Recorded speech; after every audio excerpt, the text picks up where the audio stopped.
A gente costuma pensar que as nossas emoções são só uma reação, né? Algo que simplesmente acontece. Mas e se não for bem assim? E se na verdade a gente estiver diante de uma escolha? Uma escolha entre dois caminhos que mudam tudo. Não só nossa mente, mas o nosso corpo também.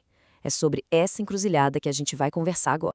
E aí vem a grande pergunta, né? Qual caminho emocional escolher? Só de fazer essa pergunta, a gente já muda a perspectiva, porque ela nos diz que, olha, talvez a gente não seja só um passageiro sendo levado pelas emoções. Talvez a gente possa ser o piloto. Ok, então vamos olhar para o primeiro caminho, o chamado caminho da perturbação.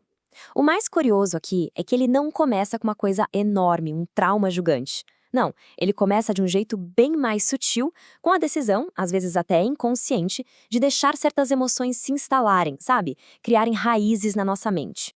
E que emoções seriam essas? Bom, a lista é bem familiar para todos nós. Olha só: a zanga, a impaciência, a inveja, a malícia, aquele desejo de vingança, o ressentimento. Pensa em cada uma delas como com uma porta que a gente abre para um estado de bagunça interna, de desequilíbrio. E o primeiro efeito disso tudo é imediato e é para dentro. A citação é clara. Essas emoções criam distúrbios no consciente. Quer dizer, antes mesmo de respingar em alguém lá fora, a primeira coisa que acontece é uma agitação aqui dentro, na nossa própria mente. Mas essa perturbação não fica só na cabeça, não. Ela transborda, sabe? E acaba agindo de forma negativa no nosso corpo, nos tecidos, prejudicando a saúde de verdade. É a prova viva de que o que a gente sente na mente, o corpo sente junto, fisicamente. É aqui que a gente chega no ponto central, na tal da bifurcação. Fica bem claro, né? De um lado, a gente tem esse caminho mais turbulento, da perturbação, que é alimentado pela raiva, pelo ressentimento, e do outro, bom, do outro lado tem um caminho mais sereno, construído com outros tijolos, com uma base totalmente diferente. A escolha fica visualmente óbvia.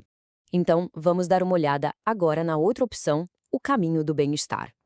O mais legal aqui é que esse caminho não é só não ter o lado ruim, não é só a ausência do negativo.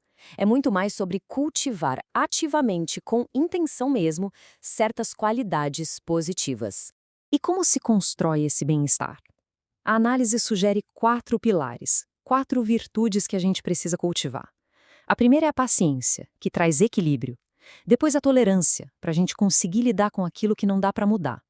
O perdão, que é fundamental para a gente se libertar de pesos. E por fim, o amor, um amor que se estende a todas as criaturas. O ponto-chave é que nada disso é passivo. São qualidades que precisam ser construídas, dia após dia.